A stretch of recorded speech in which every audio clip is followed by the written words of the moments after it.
Hello guys, Tops here. Today, how does Battleforged work in BattleBros? So, Battleforge is a level 7 tier 6 perk and you specialize in heavy armor. So, armor damage taken is reduced by a percentage equal to 5% of the total armor value of both body and head armor. The heavier your armor and helmet, the more you benefit. Okay. A lot of complicated stuff. I have made a lot of videos on how Nimble works, how Battleforge works, and I have made a long video on that. But basically, Battleforge makes it so that your armor lasts longer. So for every 20 points of armor, body and head armor that you have, you get 1% damage reduction to your armor, right? And how damage works in BattleBros, if you get attacked, the attack damages your armor, and if after that the game checks how much armor is still left, and then it calculates how much hit point damage you would take. And your hit point damage is reduced by 10% of your current armor. So that means the heavier or the more armor you have, the more likely you are to avoid hit point damage. And with Battleforge, you have your armor damage is reduced, so you have more armor for longer. What does that mean? You excel at tanking small hits, basically, because these small hits, the damage is reduced against your armor, and the more armor you have, the better, right? But as soon as you take more and more armor damage, your damage reduction to your armor drops. So you lose more and more damage reduction. So for every 20 points of armor you lose 1% damage reduction to your armor. So at some point you will take hit point damage, but usually you only start taking hit point damage after all of your armor is gone. Unless you fight opponents, scary opponents that have high armor ignore damage. And that's the only opponents that can threaten Battleforge is high armor ignore damage. But you can mitigate that if you take an armor attachment, the Unhold cloak, which gives you, which reduces the armor damage taken to your body, the armor ignore damage by 33%. So now the armor ignore damage to your hit point is significantly reduced, and the damage to your armor is significantly reduced. So you are an absolute killing machine. And of course, you are smart, you took Steel Brow, so your head is also protected from the crit damage that comes from headshots. So now you are a super tanky frontliner with super heavy gear. Downside of Battleforge. Battleforge armor is generally very heavy. Like the 300 armor, that's kind of like the point. Like a Battleforge only makes sense if you get to like 30% damage reduction to your armor. So if you have 300 body and 300 head armor, at that point, Battleforge starts to make sense, right? You get the returning values of Battleforge. Having more armor, always better. Having less armor makes Battleforge less and less valuable. So if you have like radar gear, like the 100 armor, Battleforge doesn't do much for that armor. So the light armor that doesn't have a lot of armor value is better for nimble builds. The heavy armor is better for Battleforge builds. And the heavy armor does a way better job of protecting you from incoming damage, also protecting you from negative status effects like bleeding and fearsome, because you tend to not take hit point damage for a long time. So you can basically ignore a lot of stuff. Also, you are basically immune to a certain degree to small arms fire from bows, swords, and spear attacks. So Battleforge tends to be better versus ranged attacks and versus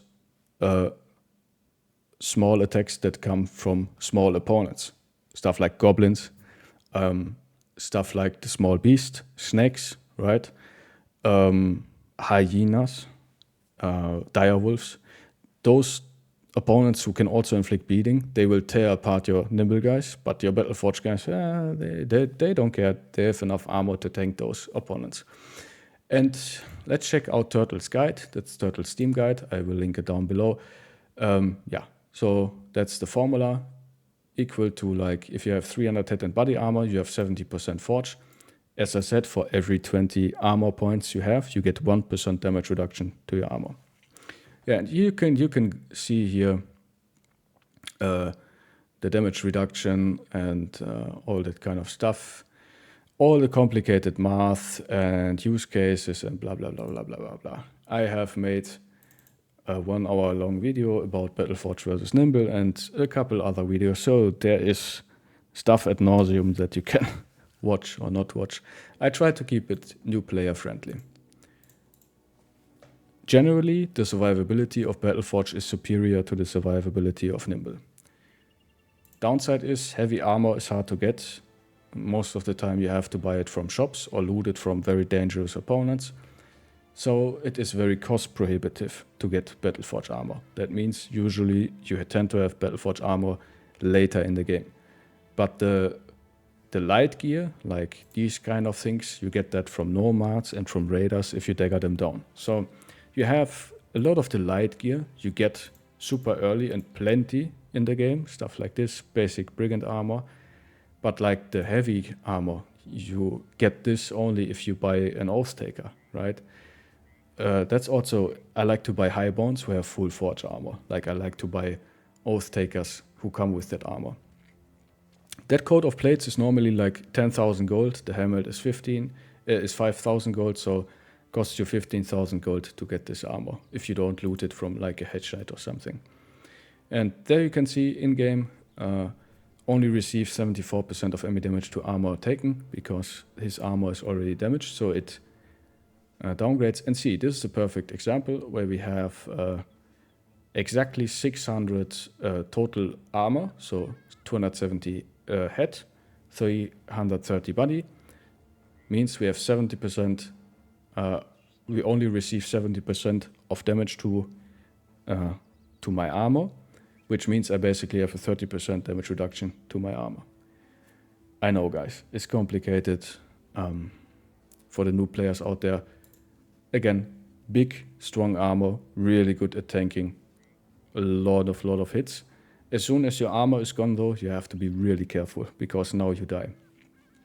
So make sure that your Battleforge armor is always repaired before you go into a fight. And it takes a long time to repair Battleforge armor that is highly damaged. That's why it's also important to have high defensive values for Battleforge.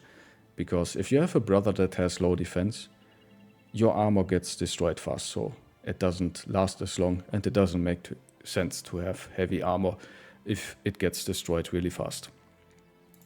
Also needs a lot of fatigue to wear, but you can reduce that fatigue by taking Brownie. Brownie reduces the fatigue penalty and the initiative penalty from wearing heavy armor by 30%.